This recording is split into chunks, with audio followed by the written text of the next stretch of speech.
The big space station floated high above the yellow gas giant.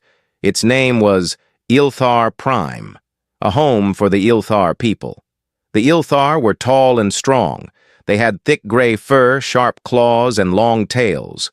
On their world, they hunted in packs. Even in space, they kept their old ways. They moved quietly. They watched everything. Their young ones learned to be hunters from the moment they could walk. A small ship arrived one quiet morning. It carried 5 humans from Earth, and the exchange program had started. Humans wanted to learn about other species. The Ilthar wanted to see if these small, soft beings could be trusted. Emily Carter stepped out of the airlock first. She was 32 years old. Her brown hair was tied in a simple ponytail. She wore a gray jumpsuit like the others, but her eyes looked kind and curious. She carried a small bag over her shoulder. Inside were clothes, books, and a few pairs of thick wool socks. The station felt cold to her feet, and so she liked to wear the fuzzy socks in her room. The Ilthar welcome party waited in the wide corridor. The leader was Korak.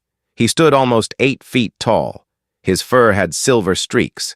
His yellow eyes studied the humans without blinking. Behind him stood 2 younger caretakers and a group of cubs.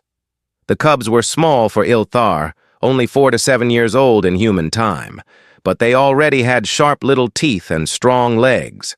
They watched the humans the way young hunters watch new prey. See, Emily smiled. She bent her knees a little so she was closer to the cub's height. "Hello," she said in slow Ilthar. Her voice was soft. "I am Emily.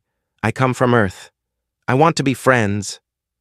The adult Ilthar did not move. Korak gave a short nod. "You will work in the nursery wing," he said. His voice was deep and rough.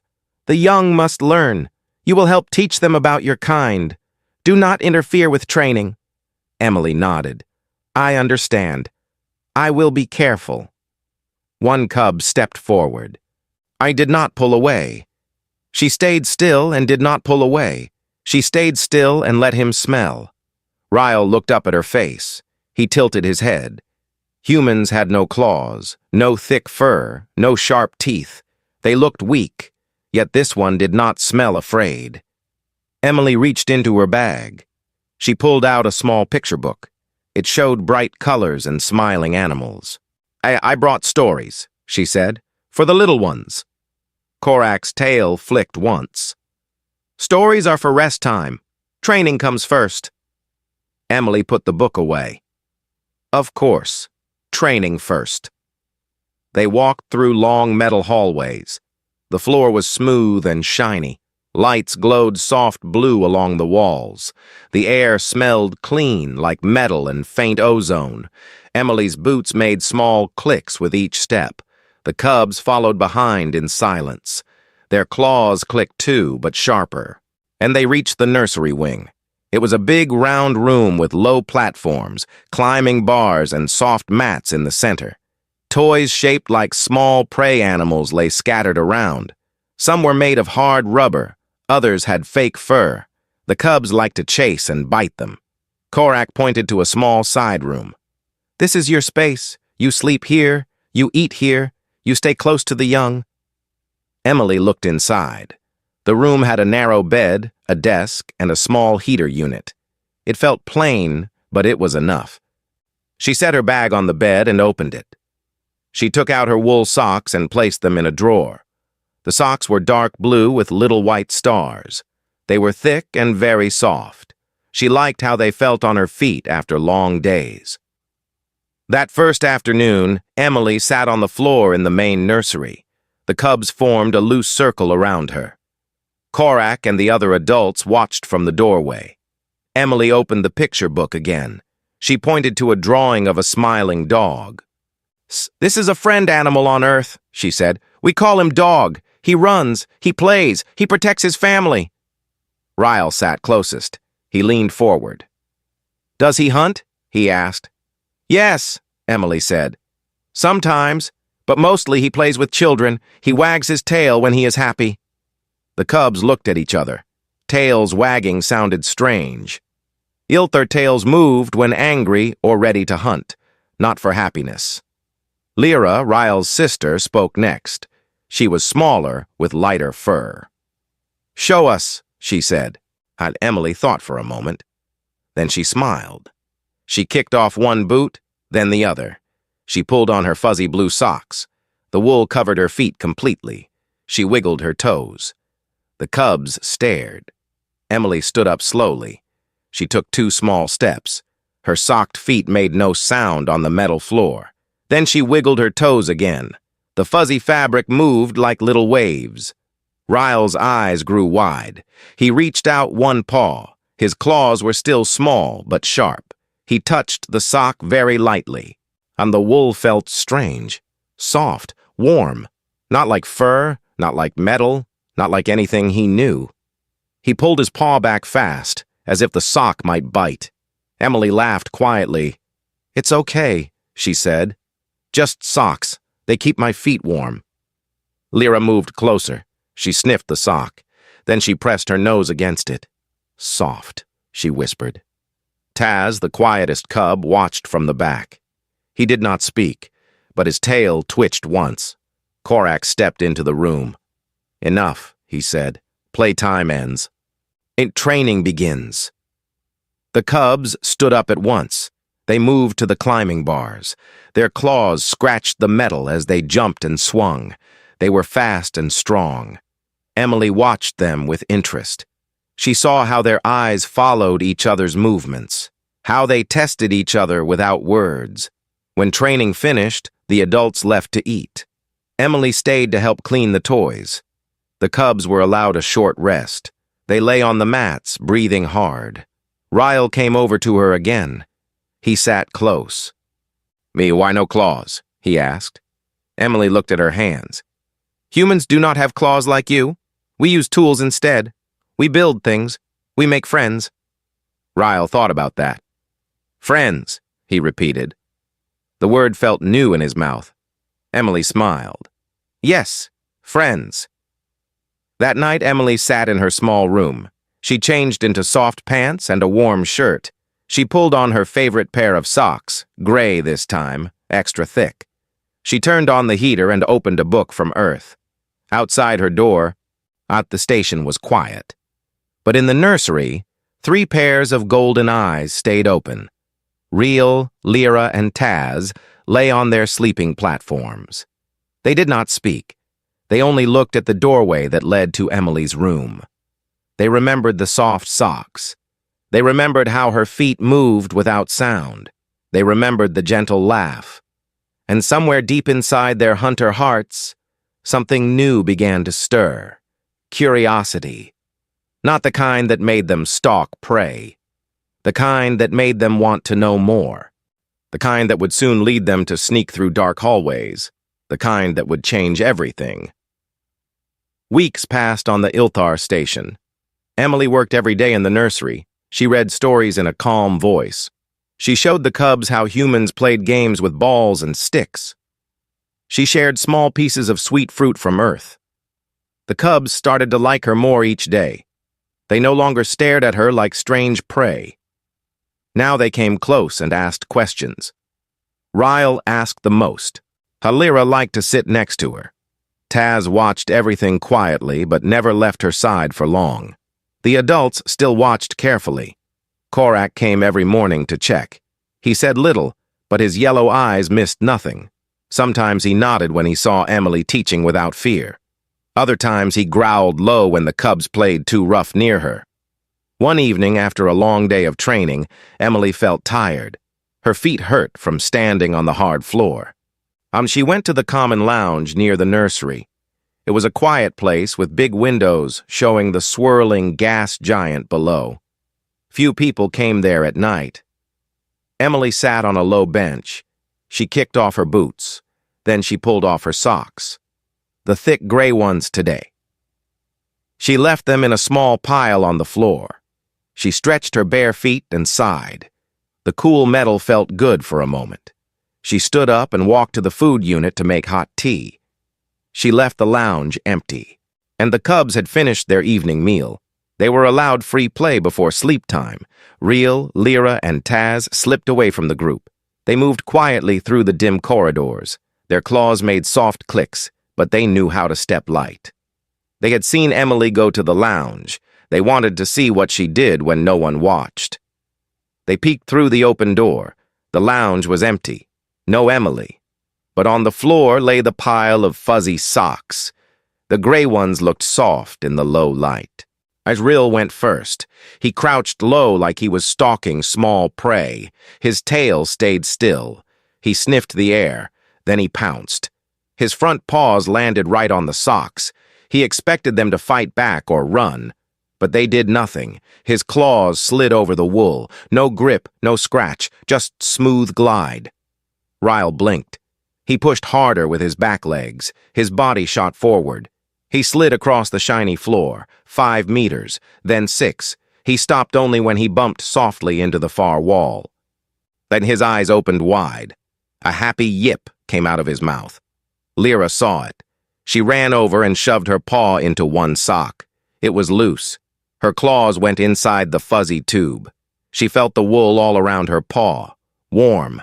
Strange. She pushed off with her strong hind legs. Whoosh!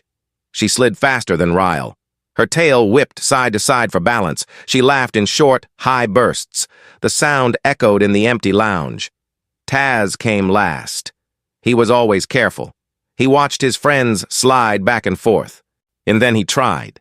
He put both front paws in socks. He crouched low. He pushed hard. His body flew down the hallway outside the lounge. The corridor was long and straight, perfect for speed. He went 10 meters before he turned and slid back. His face showed pure joy. Sharp teeth flashed in a big grin. The 3 cubs forgot about hiding. They chased each other. They raced from one end of the lounge to the other, socks on paws, claws useless for grip, bodies sliding like they had wings on their feet. I walked back toward the lounge. Then she walked back toward the lounge. Then she stopped. She heard sounds, high yips, thuds, scrapes, laughter. She moved slowly to the corner. She peeked around. 3 small figures zoomed past her. Ryle first, then Lyra, then Taz. All wearing her socks, fuzzy gray tubes on their paws. They slid so fast the air moved around them. I bumped her leg gently. Lyra almost fell, bumped her leg gently. Lyra almost fell over. Taz slid to a perfect stop and sat down. They looked up at her with big golden eyes, panting, tongues out, socks still on their paws. Emily stared, her mouth opened, then closed, then she smiled. A big, real smile. She started to laugh, not loud, soft and warm. The cubs waited. They thought she might be angry. Humans sometimes got angry when things got taken, but Emily did not look angry. She knelt down. She touched the sock on Ryle's paw.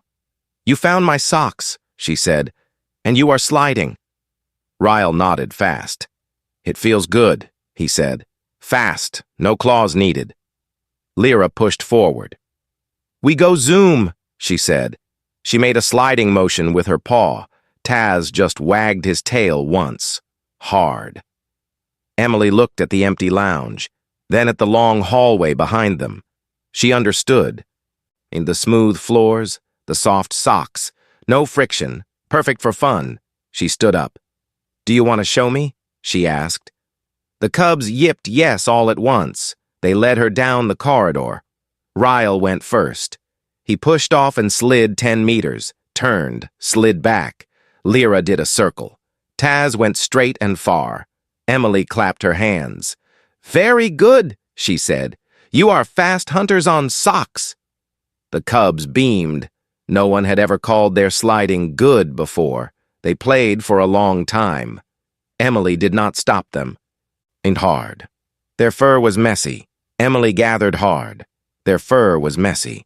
Emily gathered the socks. Some were stretched a little, some had tiny claw marks, but they were still good.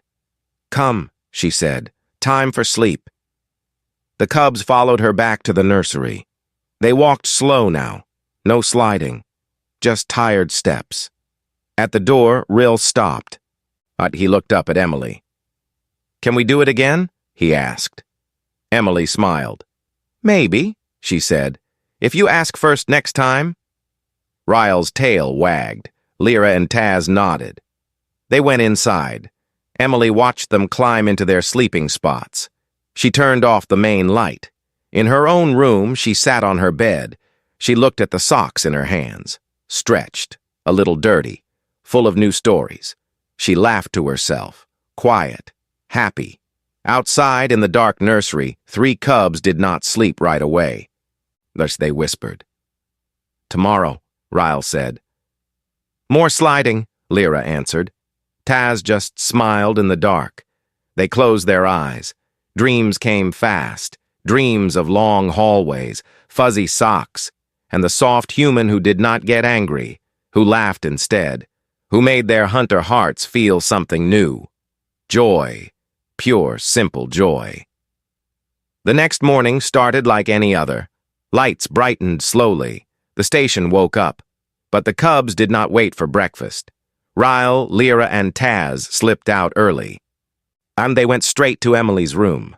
They scratched softly at the door. Emily opened it. She wore her gray jumpsuit. Her feet were bare. She looked down at the 3 cubs. They held her socks in their mouths. Clean now. They had licked them during the night.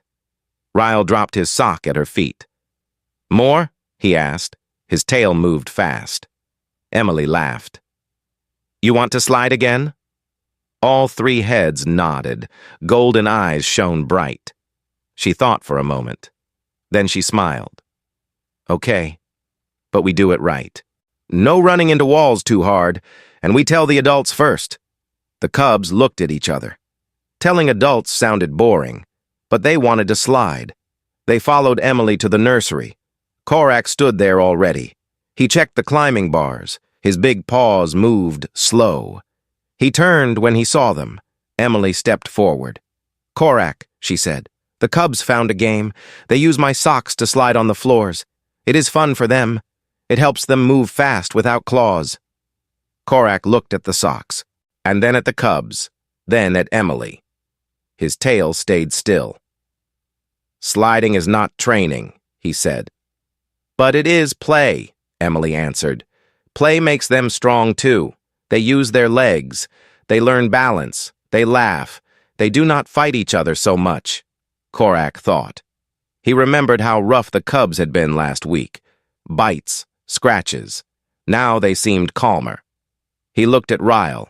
The cub stood tall, waiting. One time, Korak said, I watch. If it is safe, maybe more. The cubs yipped loud, and they ran in small circles. Emily went to her room. She came back with more socks. She had asked Jason Hayes, the human engineer, for help. Jason printed new ones last night, thicker, softer, bright colors, red, green, yellow, blue, enough for 10 cubs. The cubs stared at the pile. They sniffed. They touched. Then they grabbed. Emily led them to the long main corridor. It was wide, smooth, empty at this early hour. Perfect. She put socks on their paws, 2 front paws each. Yet the new ones fit better. Less loose, more control. Ryle pushed first. He slid smooth and fast. He turned at the end, came back, grinning. Lyra tried. She went sideways a little, then straight, faster each time. Taz went slow at first, then faster. He liked the feeling of wind in his fur. Other cubs heard the noise. They came running, more and more. Soon 12 cubs stood in line, waiting for socks. Emily handed them out. She showed how to put them on, how to push gently, how to stop by turning paws sideways. They made rules quick. Race from the nursery door to the big window at the end. First one there wins. No pushing, no biting. The races started. Yips filled the air. Fur flew, socks slid, bodies zoomed. They crashed sometimes, but soft crashes. Laughs followed every fall. Korak watched from the side, arms crossed, face hard, but his tail moved once. Small twitch. Jason Hayes came by. He carried a toolbox. He stopped to watch. Oh, they are having fun, he said to Emily. Yes, she said. They needed this. Jason smiled. I can print more socks. Different sizes, maybe with grips on the bottom for turning. Emily nodded. That would help. Sofia Ramirez, the teacher, walked past with her tablet. She stopped. She started recording. Small videos. The cubs sliding in lines, racing, laughing. She sent the files to Earth later. Proof, she wrote. We can connect, even with predators. Days went by. The game grew. In every free time, the corridor filled with sliding cubs. They invented new things. One game. Dodge the softballs Emily threw, slide around them, jump over small crates. Another game. Team slides. 2 cubs side by side. Match speed, stay close. The adults started to watch more, not just Korak. Other caretakers came. They stood quiet. One elder named Vara came often. She was old, her fur almost white. She sat on a bench, watched. One day she spoke. Look, she said to Korak, they move as one, like a hunting pack. But no anger, only joy. Korak grunted. It is still play. But play teaches, Vara said. They learn trust. They learn control. Your way is claws and teeth. This way is soft feet and laughter. Korak said nothing, but he did not stop the game. One afternoon, a big group slid together, 20 cubs, all in bright socks. They formed a long line, pushed at the same time. They moved like a wave down the corridor, fast, smooth, beautiful. Emily clapped. The adults watched in silence. After the cubs gathered around Emily, panting, happy, Riles stepped close. Sock mother, he said. Emily blinked. What? Sock mother, Lyra repeated. You give us socks. You let us play. You laugh with us. In Ilthar words, that name meant something deep. A mother who gives comfort, who teaches without force. Emily felt warm inside. I like that name, she said soft. The cubs yipped. They pressed close, fur against her legs, warm, soft. That night, Emily sat in the lounge. She drank tea. She thought about the day, about the name, about how small things, socks, laughter, could change big hunters. Jason came in. They are calmer in training now, he said. Korak told me, less fights, more focus. Emily smiled. Good. Sophia joined them. I sent the videos home. People on Earth are amazed. They say it shows humanity's strength, not weapons, kindness. Emily looked out the window. The gas giant swirled below. Yellow and orange storms. And she thought about home, about how humans always found ways to play, even in hard places. Now the Ilthar young played too, because of socks, because of her. In the nursery, the cubs slept, socks under their platforms, ready for tomorrow. Rill dreamed of long slides, endless corridors, Emily's laugh. Lyra dreamed of racing with friends, winning together. Taz dreamed quiet, just the feeling of soft wool, and no fear. The station turned slow, night cycle ended, morning came, lights brightened, and the cubs woke. They looked for Sock Mother. The game waited, and the hallways were ready. The sliding game became part of daily life on the station. The cubs played every free moment. They raced, they dodged, they laughed. But not every day went smooth. One morning, a new cub named Kira joined the group. She was bigger than most, stronger legs, sharper claws. She wanted to win every race. Kira pushed hard. She slid too fast. At the end of the long corridor, she could not stop. Her socked paws slipped. She hit the wall hard. A loud thud rang out. She yelped. Her shoulder hurt bad. The other cubs stopped. Ryle ran to her first. Kira, are you okay?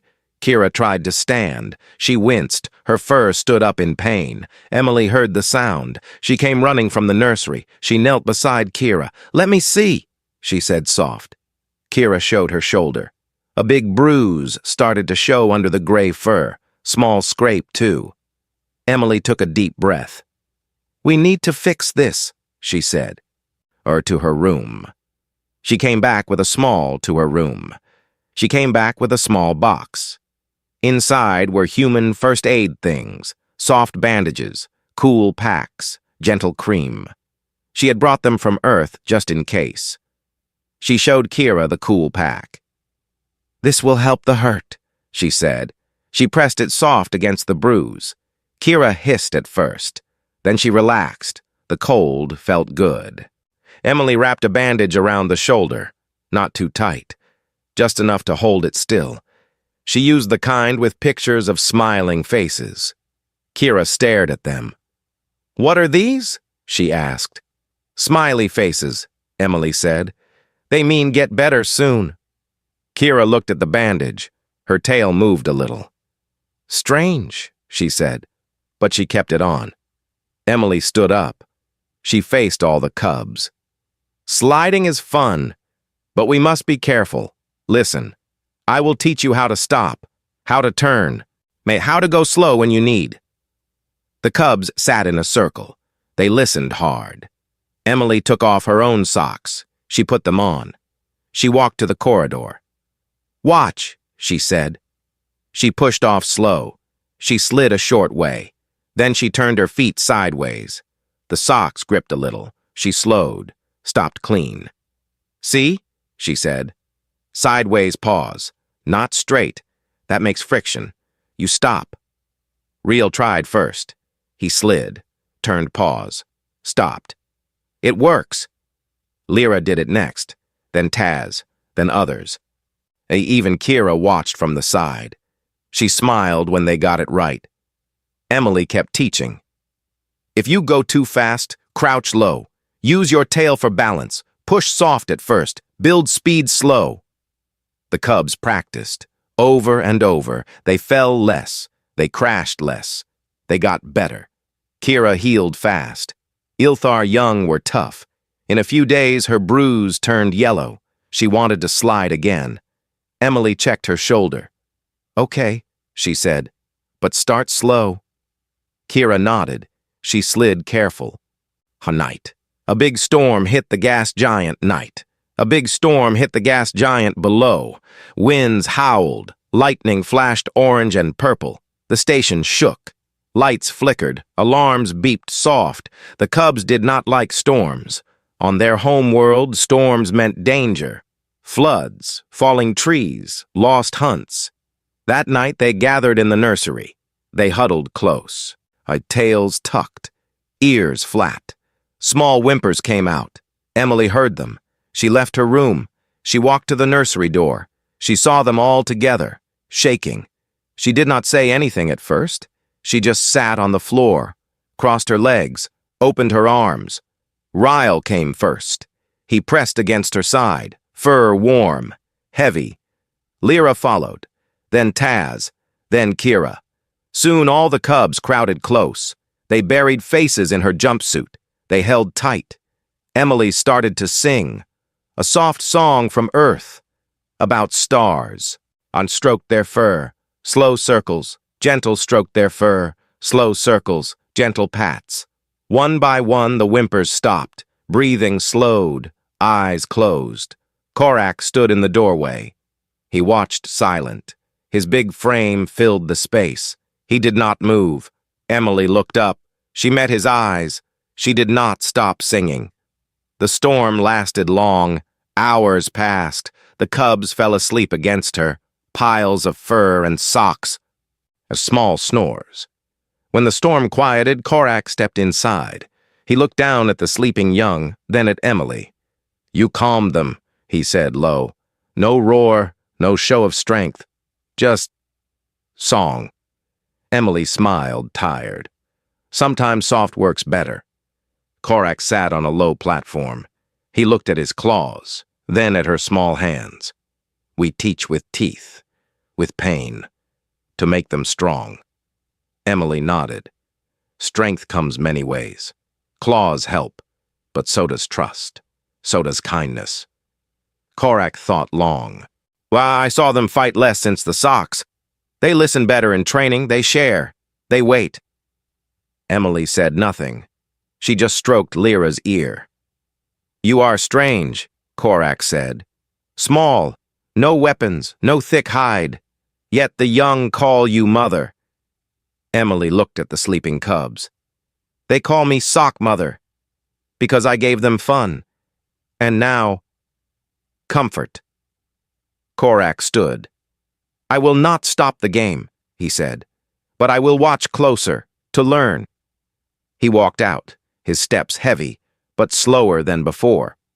Emily stayed until morning lights came. The cubs woke slow. They stretched, yawned, looked at her. Ryle rubbed his eyes. "You stayed," he said. Emily nodded. "Of course." Kira touched her bandage. "You fixed me. You sang to us." Emily smiled. "We take care of friends." The cubs pressed close again. One last hug. Then they stood, ready for the day. Emily went to change. Her jumpsuit had fur on it. Lots of fur. She laughed quiet. Outside the window, the gas giant calmed. Storms passed. Clear colors showed. The cubs went to the corridor, socks on paws. They slid careful now, safe, happy. Emily watched from the side. She saw Korak join them. He did not slide, but he watched, and his tail moved, small, slow, almost like a wag. The game continued, but now it was more. It was trust. It was care. It was something new between human and Ilthar, something strong, something that would last. Even after she left. Time moved fast on the Ilthar station. Now the exchange program had only a few days left. Emily packed her small bag. She folded her clothes. She put away her books. She looked at the drawer where her socks used to live. Most were now with the cubs, stretched, loved, kept safe under their sleeping platforms. The cubs knew she would leave soon. They grew quiet. They slid less. They stayed close to her during story time. Ryle asked once, "Will you come back?" Emily touched his head. "I hope so," she said. "See, but Earth needs me too." They did not want sad goodbyes. They wanted something big, something to remember. So they planned in secret, whispers at night, plans during rest time. Ryle led. Lyra drew maps on scrap paper. Taz found extra socks from Jason. Sophia helped print bright banners. They called it the Sock Slide Festival. On the last full day, the main corridor looked different. Lights shone brighter. Soft banners hung on walls. They said simple words in Ilthar and English. "Thank you. A sock mother." Small crates made a start line. Big windows at the end showed the gas giant. Colors swirled slow today, peaceful. Word spread. Not just cubs came, adults too. Caretakers, elders, even cooks and engineers. They lined the walls, quiet, curious. Korak stood near the start, his arms crossed, but he did not stop them. Vara, the old elder, sat on a bench. Her white fur glowed under the lights. She smiled small. Emily walked in last. She wore her gray jumpsuit, no boots.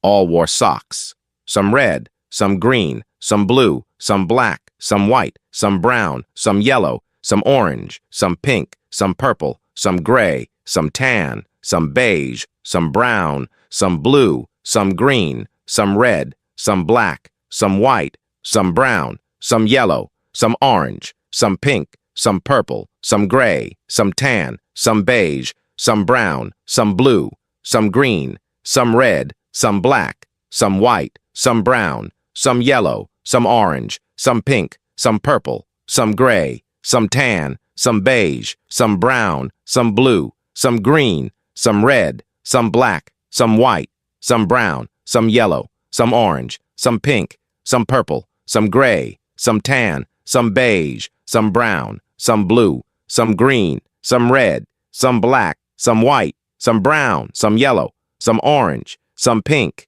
some purple, some gray, some tan, some beige, some brown, some blue, some green, some red, some black, some white, some brown, some yellow, some orange, some pink, some purple, some gray, some tan, some beige, some brown, some blue, some green, some red, some black, some white, some brown, some yellow, some orange, some pink, some purple, some gray, some tan, some beige, some brown, some blue, some green, some red, some black, some white, some brown, some yellow, some orange, some pink, some purple, some gray, some tan, some beige, some brown, some blue, some green, some red, some black, some white, some brown, some yellow, some orange, some pink, some purple, some gray, some tan, some beige, some brown, some blue, some green, some red, some black, some white,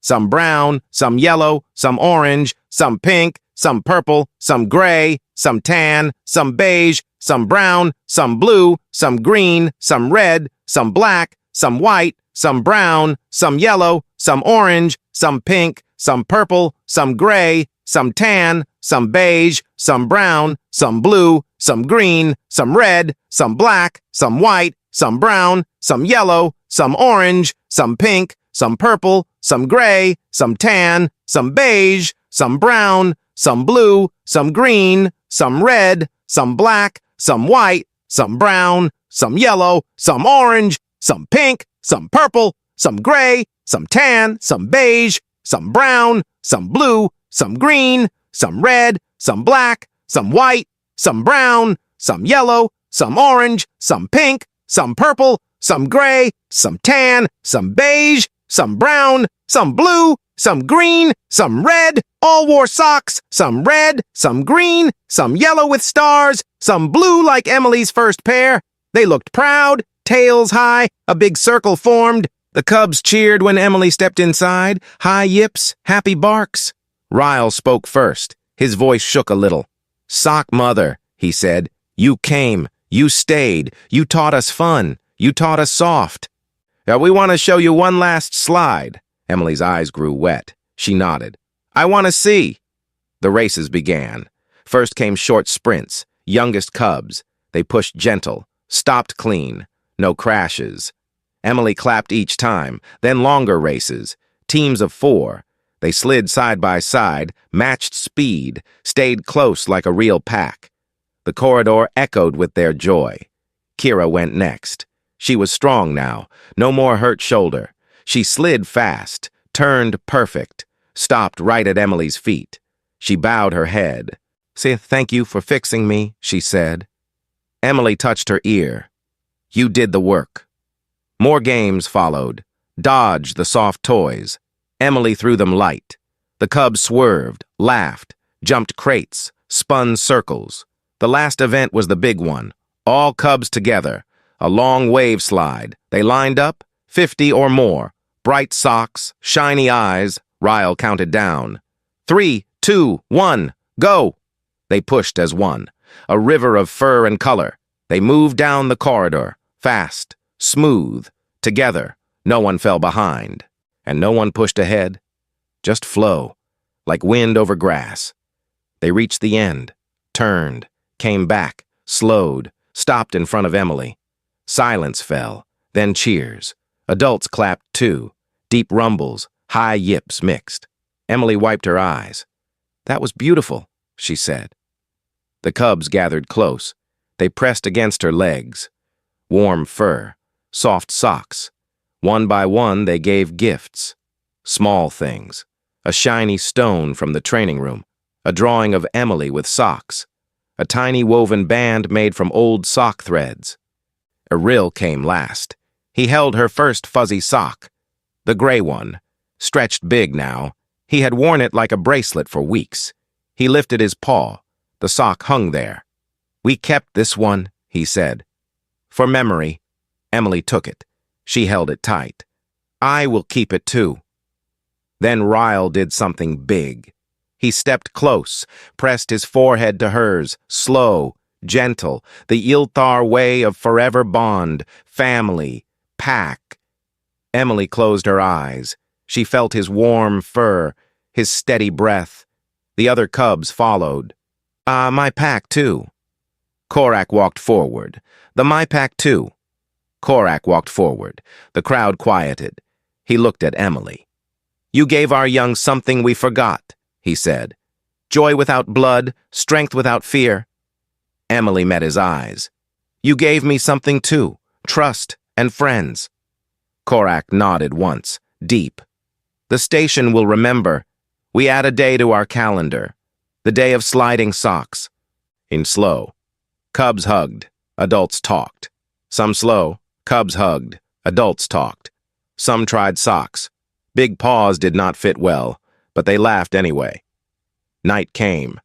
Emily went to her room one last time. She packed the sock bracelet, the drawings, the stone. She sat on her bed, looked out at the stars. A soft knock. Ryle peeked in. Sock mother, he said. We will miss you. Emily opened her arms. Ryle ran in. Big hug. Others followed. They piled on the bed, fur everywhere, socks still on some paws. They talked quiet, about slides, about songs, about storms. When lights dimmed, they left slow. Last looks, last touches. Emily lay down. She held the gray sock close. Morning came. Shuttle waited. The Cubs lined the corridor to the airlock, socks on, bright colors. Emily walked past. She touched each one. Be strong, be kind, slide sometimes. They yipped. We will. At the door, Ryle stepped forward again. Come back, he said. Emily knelt. I will try. She stood, looked at them all, her pack. Then she stepped inside, door closed. The shuttle left, slow at first, then fast, into the black. On the station, the Cubs watched from the big window. Small figures, tails low, but not for long. Rill turned. One more slide, he said, for Sock Mother. They ran to the corridor, socks on, pushed off. They slid, fast, free, happy. The hallways echoed with their laughter. And somewhere in space, Emily looked back. She smiled. She knew the game would go on. The Cubs would teach their own young one day about soft socks, about human friends, about how the fiercest hunters could find joy in something simple and silly and warm.